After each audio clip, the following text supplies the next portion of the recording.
राधे राधे मित्रों। आज इस पौराणिक कथा के माध्यम से आप अपने जीवन में बहुत बड़ा बदलाव कर सकते हैं। वो पौराणिक कथा इस तरह से है कि एक गाय ने स्त्री के लिए श्राप क्यों दिए थे, तो उस पौराणिक कथा के माध्यम से हम जानेंगे और इससे हमारे जीवन पर बहुत बड़ा असर दिखेगा। तो आइए शुरू करते हैं उस कथा के लिए। तो बहुत समय पहले की बात है, एक जंगल के पास एक गांव बसा हुआ था। इस गांव में सभी लोग गायों को बहुत सम्मान देते थे, क्योंकि गाय को पूजनीय माना जाता था। सभी जानते थे कि गाय केवल दूध ही नहीं देती है, बल्कि जीवन के हर पहलू में हमारी सहायता भी करती है। लेकिन गांव में एक स्त्री थी जिसका स्वभाव अलग था। उसका नाम सुमति था। तो सुमति बहुत ही क्रोधी और स्वार्थी स्वभाव की थी। उसके घर में एक गाय थी जो बहुत ही शांत और सौम्य स्वभाव की थी। गाय हर दिन सुमति के लिए दूध देती, लेकिन सुमति उसे समय पर चारा पानी नहीं देती थी। वह गाय को डांटती और मारती भी थी। एक दिन गाय ने सुमति से कहा, हे माता, मैं तुम्हारी सेवा करती हूँ, तुमसे केवल थोड़ा चारा और पानी मांगती हूँ, फिर भी तुम मेरा इतना अनादर क्यों करती हो।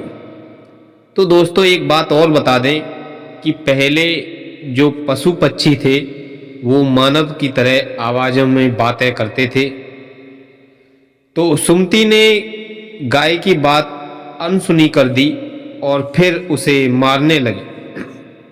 गाय दुखी होकर भगवान विष्णु के पास चली गई और अपनी व्यथा भगवान विष्णु से कहने लगी। भगवान हरि ने गाय को आशीर्वाद दिया और कहा, तुम्हारे साथ अन्याय हुआ है, तुम सुमति को अपने शाप के माध्यम से उसे सबक सिखा सकती हो।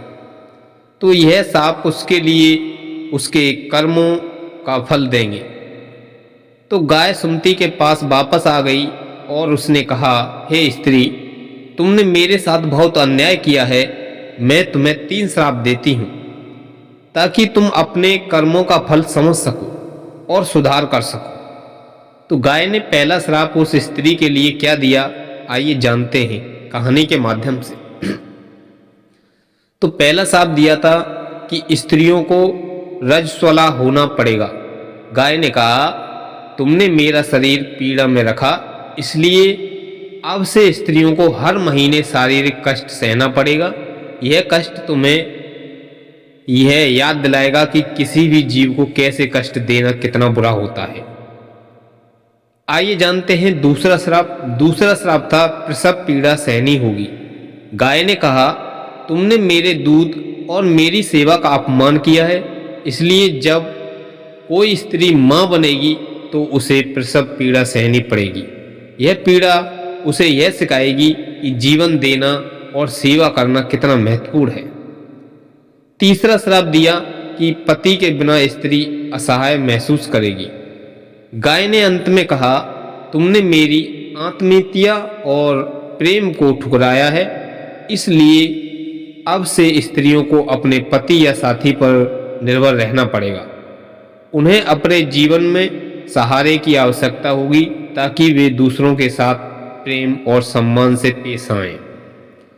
सुमति को जब गाय के श्राप का अर्थ समझ में आया तो वह बहुत दुखी हो गई। उसने गाय से माफी मांगी, लेकिन गाय ने कहा, श्राप तो दिए जा चुके हैं, लेकिन यदि तुम अपने जीवन में बदलाव लाओगी और पशुओं तथा अन्य जीवों का सम्मान करोगी तो भगवान तुम्हारे पापों को क्षमा कर देंगे। सुमति ने अपनी गलतियों को प्रायश्चित करने का प्रण लिया। उसने गाय की सेवा करना शुरू कर दिया और बाकी गांव वालों को भी सबक सिखाया कि गाय और अन्य जीवों का आदर कैसे किया जाए। तो भगवान विष्णु ने इस कथा के माध्यम से संसार को यह सिखाया है कि हर जीव का सम्मान करना चाहिए। किसी भी प्राणी को कष्ट देना पाप है। भगवान ने कहा, गाय तो साक्षात माँ का स्वरूप है, वह तुम्हें अपना दूध देकर तुम्हारा पालन करती है। जो व्यक्ति गाय और अन्य जीवों का सम्मान नहीं करता है उसे अपने कर्मों का फल अवश्य भोगना पड़ता है। लेकिन यदि वह अपने पापों का प्रायश्चित करता है और दूसरों की सेवा करता है तो मैं उसे क्षमा कर सकता हूँ। तो इस कथा से हमें यह शिक्षा मिलती है कि हमें हर जीव के प्रति दया और सम्मान का भाव रखना चाहिए। बुरे कर्मों का फल अवश्य मिलता है, लेकिन प्रायश्चित और सुधार का मार्ग हमेशा खुला रहता है। गाय को केवल एक पशु के रूप में नहीं बल्कि माँ के रूप में भी देखना चाहिए, क्योंकि वह हमें जीवनदायिनी आहार प्रदान करती है। इस प्रकार सुमति ने अपनी गलतियों से सबक लिया और एक नई शुरुआत की। उसने अपनी जिंदगी में दूसरों की सेवा और सम्मान को सबसे पहले स्थान दिया। दोस्तों, यह कहानी हमें यह सिखाती है कि हमारे कर्म ही हमारे भाग्य का निर्माण करते हैं। इसीलिए हमें सदैव अच्छे कर्म करने चाहिए और सभी जीवों के प्रति प्रेम करुणा का व्यवहार करना चाहिए। तो दोस्तों, यह ज्ञानवर्धक कहानी आपके लिए कैसी लगी, आप अपनी कमेंट बॉक्स में राय जरूर दें। तब तक के लिए धन्यवाद। मिलेंगे ऐसी ही ज्ञानवर्धक कहानी के साथ। जय श्री कृष्णा, राधे राधे।